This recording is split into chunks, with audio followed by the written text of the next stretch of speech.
Hello, I'm back with the G6 build. You may have just seen a video I uploaded where I just filmed myself doing, painting some of these insides and what have you. I wasn't going to do too much with the interior, which basically that's it. The pilot, I thought, oh, I'll stick the pilot in, he'll like it. But if you look at this pilot, if you've got one of these kits, this pilot he's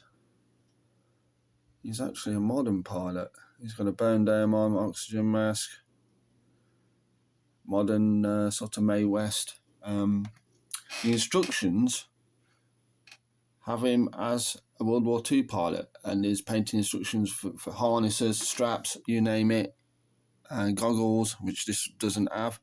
So what I decided to do, I thought if I leave him out, that cockpit is awfully bare. What am I going to do? I've already put a piece of plastic card across the back of the seat because that would have been a gaping void. So what I've done, I've got some trash kits for spares and repairs, etc, etc. I've actually got a mosquito which comes with a World War II pilot. Where are we? He's here. Our old mate, we've all seen this fella before, every World War II. It's also got a piece of the mosquito's floor,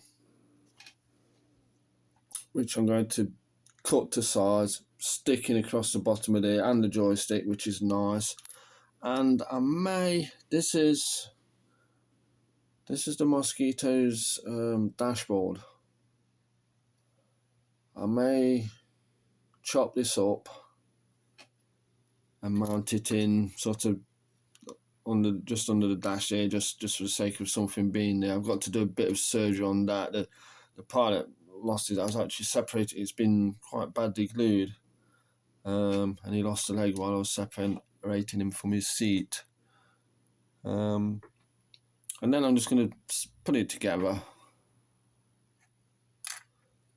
and get on with the paint job on the outside, which, this is an interesting kit to me because people are saying, oh, it's a bad kit, because it's got no insides, which, it hasn't. But to me, it's interesting in the way that it's kind of a halfway house between the old G6, which probably had this level of interior, i.e. none, but the exterior,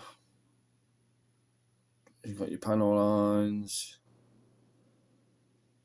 It's it's all very nice, and it's actually got interior detail on the wheel wells.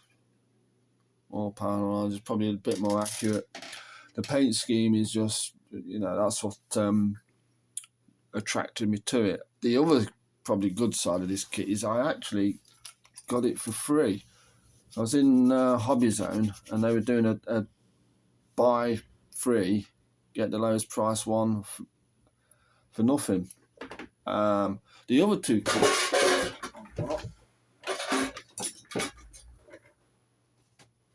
were a couple of doozies. So I've not done bad. This took my eye.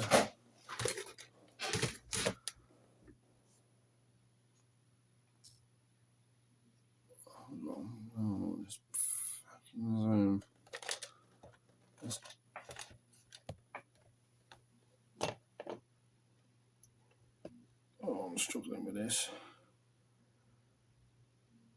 I picked this up. Just took my. I've heard it's a nice kit. I've seen some reviews of it, and yes, it is. And this one, I think this has been out about a couple of years, maybe. As soon as I saw this, I know I had to have one. It's one of my favourite aircraft. I used to work near an RAF base where these were flying from all the time, and you see them puttering about in the sky when you were supposed to be working. It was great.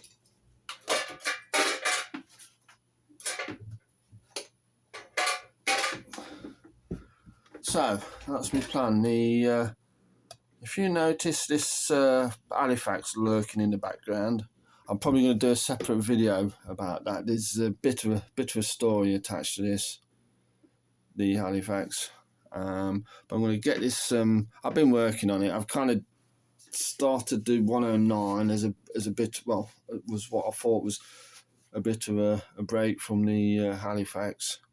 Thinking it would go together pretty easy. I mean, the 109E, which was released, what's the date? The date on this is 2009.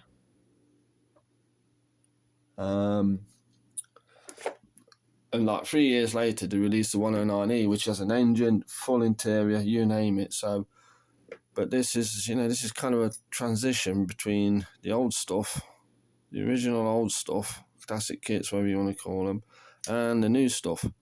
So in that respect, it is quite interesting. But there's a lot of people saying, "No, it hasn't got an interior, it hasn't got this, blah blah blah." But there we are.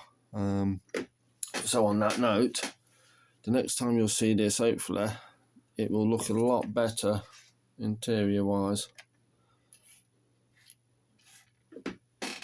So that's me waffling on for far too long, and I'm going to sign off. Bye-bye.